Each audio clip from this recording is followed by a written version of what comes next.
Book 11. Guinevere. Queen Guinevere had fled the court, and sat there in the holy house at Almesbury, weeping. None with her save a little maid, a novice. One low light betwixt them burned, blurred by the creeping mist. For all abroad, beneath the moon unseen, albeit at full, the white mist, like a face-cloth to the face, clung to the dead earth, and the land was still. For hither had she fled, her cause of flight, Sir Modred, he that like a subtle beast lay couchant with his eyes upon the throne, ready to spring, waiting a chance. For this he chilled the popular praises of the king with silent smiles of slow disparagement, and tampered with the lords of the white horse, heathen, the brood by Hengist left, and sought to make disruption in the table round of Arthur, and to splinter it into feuds serving his traitorous end, and all his aims were sharpened by strong hate for Lancelot.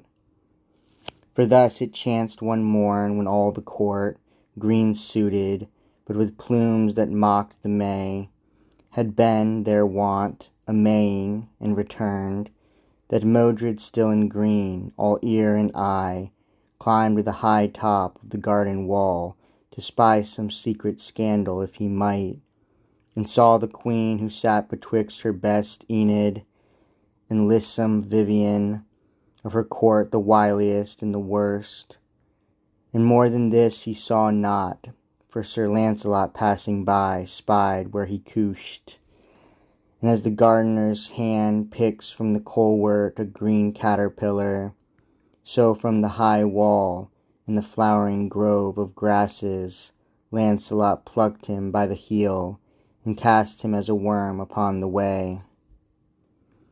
But when he knew the prince, though marred with dust, he, reverencing king's blood and a bad man, made such excuses as he might, and these full knightly without scorn.